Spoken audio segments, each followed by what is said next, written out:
political parties of all stripes have some responsibility to change the culture of operation within those political parties to make change and affect political participation from all its citizenry. So thank you very much, and that's what I have to offer for today.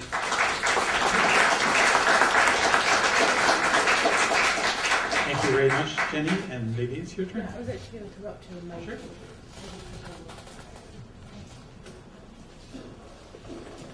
Is it better if we come up to the mic and people at the back can hear and see? Okay. Well, thank you so much for coming out today. This is actually a great turnout, and I'm really happy to be here with Jenny and Constance from municipal and provincial levels of government. And we're here as your elected representatives to talk about this issue that Van BC has put forward, which is community apathy or voter apathy.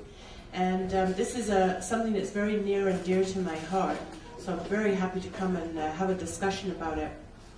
You know, the first election that I ever worked on when I came to Vancouver was in 1972. And I was working in the downtown east side at a low-cost food store on East Cordova Street, the old downtown community health clinic. And the provincial election was happening, and we were trying to get rid of the old Socreds. And Dave Barrett was the leader of the NDP. And we had two MLAs running in our area for the NDP. One was Emery Bonds, and one was Gary Locke. We were part of what was called Vancouver Barrage back then. There was 2-member ridings. And I remember me and a few other folks in the food store, we said, we want to go door knocking, we want to go canvassing for the NDP, for Emery Bonds. We weren't so hot about Gary Locke. I respect him, but we weren't so hot about him. But Emery we thought was a pretty good guy. And they said to us, don't bother. Nobody in that neighborhood, in fact, they didn't even call it a neighborhood, nobody in that area, Skid Road, it was still called then. Nobody down there votes. And we were young and idealistic, and we said, we don't believe you. We're going to go door knocking. So we did. And Emery Bonds got elected, and he became a fantastic MLA for Vancouver Broad, including the downtown east side. And he stood up for this neighborhood time and time again, even when the government of the day sometimes did things that we thought weren't very cool and actually hurt us. He would always stand with us. And what I learned from that is that when you organize and when you empower people, amazing things can happen. And I think that there's some myths. You know, there's myths that poor people don't vote, that Aboriginal people don't vote, that people who are considered marginalized don't vote. But I want to tell you the experience that I've had, and I've been elected many times provincially and now 5 elections federally. I have seen people lined up outside a building around a block trying to get in to vote and being turned away and said, you didn't have the right ID and you didn't have this and you're in the wrong poll. And so my experience is that in the east side and in the downtown east side, there's actually way more engagement and activism than you'll find pretty well anywhere else in this city. And in fact, the downtown east side has had an incredible influence over the politics of Vancouver. We've seen city councils thrown out or be elected because of what they did or didn't do in the downtown east side. So I think one thing we have to understand about this issue of voter apathy is that voting is just the outcome. People vote if they think they've got a reason, if they've got something to fight for. And it's true that the system itself can disempower people, and sometimes that happens deliberately. In the last federal election, and just before that, we fought a terrible bill because it changed all the rules around ID. And it actually disenfranchised tens of thousands of people, hundreds of thousands of people across the country. And so sometimes the issue of voting or not voting is not coming from people, it's coming from the system itself that's changing the rules so that it actually makes it harder for people to vote. And that's why we had these big lineups and people who refused to be turned away and said, no, I'm going to stand here even when it's 8 o'clock and the poll is meant to be closed. I'm in the lineup, I'm staying, I'm voting, I'm exercising my right. So I think there are some myths that go on. I think we also have to understand the whole issue of political engagement and voting as a class issue. Sometimes when people say, you know, I'm not going to vote, we have to recognize that if we don't vote, other people do. People already have a lot of power. They understand that voting is just one thing, right? And they get out and vote.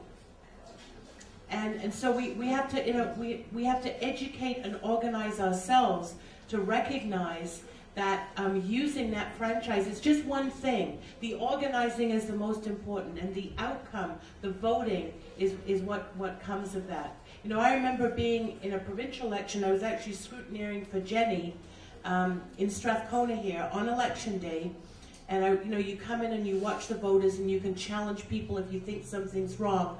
And the provincial Liberals had brought in some young students from the west side. They knew nothing about this neighborhood, absolutely nothing.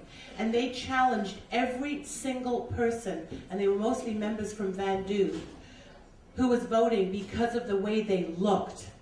So that was discrimination based on, it was like poor bashing, right? And I got really mad and started challenging them. And actually I made some of them cry, which I was happy to do. Because I was so outraged what they were doing, because they were basically trying to say to the deputy returning officer, these people can't vote, they're not on the list, whatever, because of the way they looked. So again, we get back to this sort of systemic issue that takes place, and I think we have to understand that.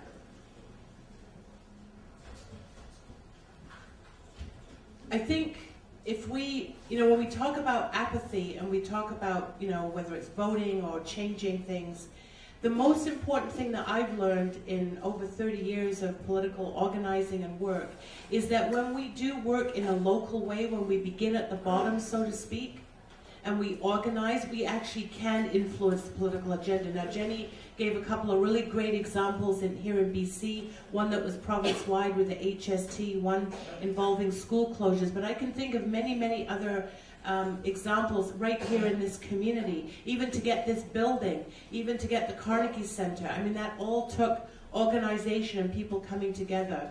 And so I think when we talk about the issue of apathy, the most important thing that we can do is figure out, you know, what is it that's really driving people? What are people mad about? What do they want to take on? Because out of that emotion, and sometimes it is anger, comes a sense of taking on that political agenda. And I know there are some people who actually make a conscious choice that they don't want to vote. And I've encountered that many times when people say, no, I'm choosing not to vote. I'm not a part of this system. And I respect that.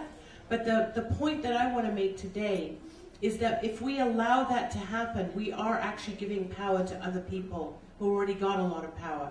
And so when we do organize and we use that vote just as one thing, as part of our organizing around our issues, you know, even looking at the issue of the missing and murdered women, you know, for 10, 12 years we called for a public inquiry.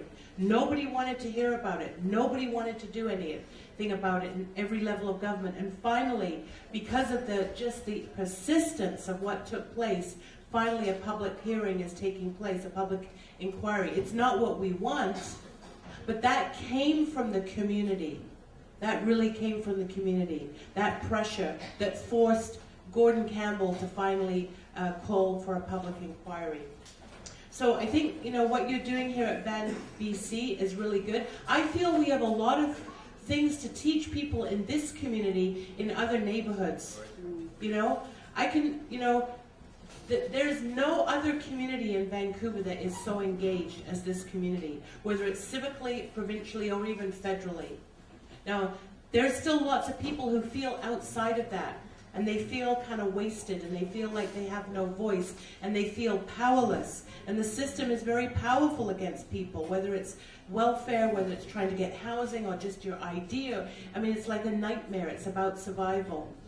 But there's also a lot of resilience in this neighborhood and a lot of fight. And so I think we should be very proud about that. And we have a lot to show other neighborhoods about what they can do when they take on some of those issues. So, you know, stay strong. Let's organize. Let's make sure we do get out and vote. You know, whoever you're voting for, that's not the issue. It's about engagement and making sure that your voice is being heard. So thank you very much.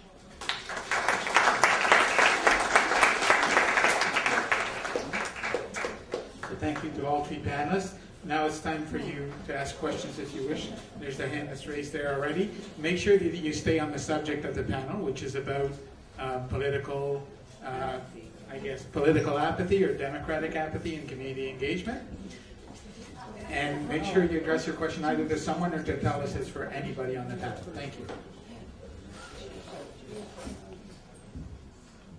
Good afternoon. I am a grandmother who lives in the Grandview Woodland area, and I'm here because my granddaughter attends the daycare here. I'm a single parent, and I'm raising 3 of my grandchildren. And the reason I'm here is try to make this short. I raised my 2 older grandchildren. And then when I was ready to, I had to take my youngest granddaughter to 4 because my daughter passed away in this area. And in April of last year, that program was deleted. That program no longer exists. So this is our program. I think it was through the Ministry of Employment and Education or whatever that ministry is. So then this is discouraging people like me. I'm like, I don't live on welfare. I live on Home Security and CPP. And those 2 kids, my oldest 2 kids were grandfathered in with the child of in the home of a relative. Now I'm 64, and I'm addressing that maybe to Jenny Conley because I've talked to her about it before, and I don't think it's fair that as grandmothers, and there's so many of us First Nations grandparents who are taking our grandchildren out of necessity because they are ours, right? And we don't want to give them back to us as ministers. And yet they're taking this program. The official apology, and until the federal government finally got pressure to change their position. But, you know, supporting the UN Declaration on Indigenous Rights is just the beginning. It will only mean something if we then actually implement what those rights are. And so I think that's what the struggle is about here in this community and indeed across the country. Thank you, Lady Jenny. I'll just be very quick. I agree with what he said about local communities and coming forward with best programs, and to recognize that as well and to adopt that resolution, to which they wouldn't. We're going to have another go at it and try to sort of bring forward resolutions into the legislature to see if we can, again, to pressure the government into action. And I think he said effectively there needs to be reckoned in terms of in today's context, right? What the challenges are, what needs to be done that's real to affect change, and those things needs to be constantly be on the table. So we're going to have another crack at it, I guess, once the House resumes, although I guess only for 4 days. And attached to the labor force. Parents have been working and going to school when their child is going to preschool. So it wasn't a long enough opportunity to take over the parents while they were looking for them for school. At the same time, we've been organizing, proving with over 200 signatures already that not everybody's on side in Chinatown. So my question is, the city has 3 properties they own, we're asking for 10, and there's 7 others that they can buy. The problem with the city is, even if we get them, they'll say the other levels of government, there's no national housing strategy plan, there hasn't been since 1993, that they haven't come up with the money, or they're not coming across with the money. I would like to hear from all 3 sides about, first, from the city's point of view, a commitment to buy the 10 sites this year alone, because as we know, the study shows we need at least 1,500 supportive and social housing units a year over the next at least 10 years in order to solve the housing crisis down, the homeless crisis down here. Because I don't care if you're in Chinatown or you're in the rest of it, we need this kind of money. We need to put in there a strategy in place to deal with the homeless and people that live in the shelters. Because, you know, when they change the wording from homelessness to street homelessness, they figure, oh, we put them in the shelter in their home. That's a step that gets them out the street, but that certainly doesn't solve the problem. So I need a commitment and a clear stance where your party stands on, first, the city buying the land, and the other 2 levels of government, how they can come up with the funding in order to support that. Thank you for your question. Now on my list, I only had 2 more interventions, so we're going to take those 2 interventions and then get back to the panelists. Thank you very much. So the lady in the back, please.